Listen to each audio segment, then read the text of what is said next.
থেকো, আকাশের ঠিকানায় চিঠি লিখো। ঢালিউডের আকাশে হঠাৎ উদিত হয়ে অল্প সময়ে অমর হয়ে যাওয়া নায়ক সালমান শাহ মৃত্যুর ২৯ বছর পর আবারও আলোচনার কেন্দ্রবিন্দুতে প্রয়াত এই চিত্রনায়ক। এতদিন যেটি অপমৃত্যু হিসেবে বিবেচিত ছিল সেটি এখন আদালতের নির্দেশে হত্যা মামলা। সালমান নিজের জীবন নেননি, তাকে হত্যা করা হয়েছিল পরিকল্পিতভাবে। ১৯৯৭ সালে এই জবানবন্দি দেন আসামি রেজভী আহমেদ।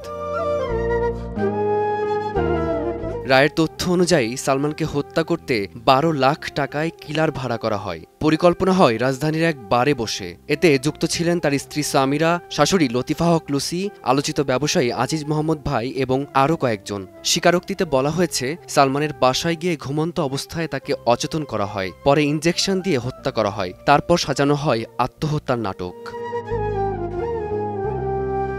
প্রাণ সসের মাখামাখি টেস্ট নুডলসকে করে তোলে আরো ইয়ামি আরো জোস। প্রাণ সস, সসের বস। আদালতের পর্যবেক্ষণে বলা হয়েছে, ওই সময় পুলিশের ভূমিকা প্রশ্নবিদ্ধ। আসামির জবানবন্দিতে হত্যার কথা পরিষ্কারভাবে উল্লেখ থাকলেও সে অনুযায়ী কোনো হত্যা মামলা হয়নি। রমনা থানায় দায়ের হওয়া এ হত্যা মামলাটি ঘিরে আগামী ৭ ডিসেম্বরের মধ্যে তদন্ত প্রতিবেদন দাখিলের নির্দেশ দিয়েছেন আদালত। দীর্ঘ লড়াইয়ের পর সালমানের মা নীলা চৌধুরীর কণ্ঠে এখন একটাই দাবি, ন্যায় বিচার। তিনি বলছেন, হত্যা মামলার যারা তদন্ত করল না, ২৯ বছরে সাক্ষী সব নষ্ট করে মামলাটাকে আত্মহত্যা বলে প্রমাণ করতে চাইল, তাদের বিচার চাই। সালমানের পরিবার ও ভক্ত অনুরাগীদের বিশ্বাস, হয়তো এবার সত্যিই সামনে আসবে সে উত্তর যা তারা প্রায় ৩ দশক ধরে খুঁজে ফিরছেন।